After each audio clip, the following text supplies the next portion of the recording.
বন্ধুরা, শীতের দিনে মাখা ভর্তা দিয়ে ভাত অথবা রুটি খেতে ভীষণ ভালো হয়।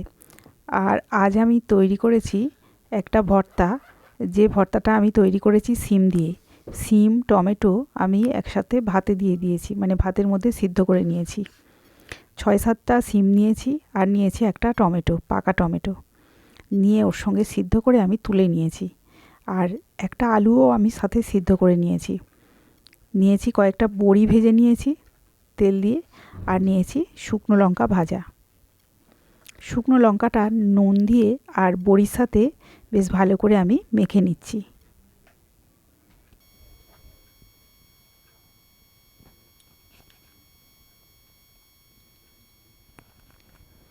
হাতের সাহায্যে চেপে চেপে বড়িগুলো একদম ভেঙে দিতে হবে, তবেই খেতে ভালো লাগবে আলুর সাথে।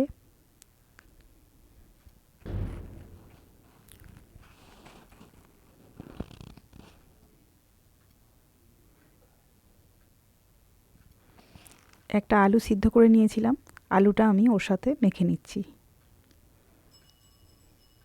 এটা আপনারা দুপুরে লাঞ্চেও খেতে পারেন, অথবা রেখে দিলে রাত্রে রুটির সাথেও খুব ভালো খেতে হয়। রাতে রুটির সাথেও এটা, মানে আপনাকে আর অন্য কিছুই তৈরি করতে লাগবে না, এটা দিয়েই খাওয়া হয়ে যাবে। হেলদি একটা রেসিপি। দিয়ে দিয়েছি পরিমাণ মতো সরিষার তেল।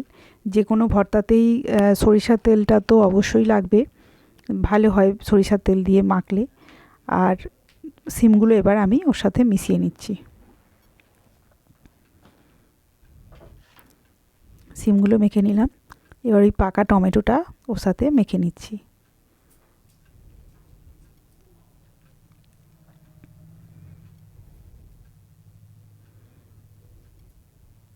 এখন প্রত্যেকটা মানুষেরই জীবনের সময়টা খুব কম, তো এটা তৈরি করে রেখে দিলে পরে যদি করে রেখেও দেন সকালে, তাহলে রাতে আপনারা এটাও ডিনারে খেয়ে নিতে পারবেন।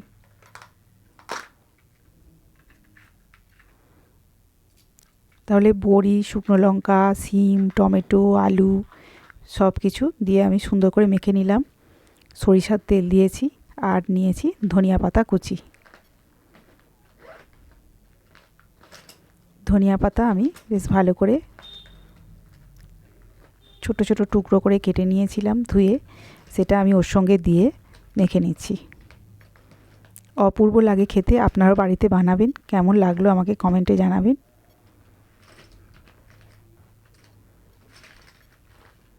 খুব ভালো করে হাতের সাহায্যে আমি মেখে নিলাম।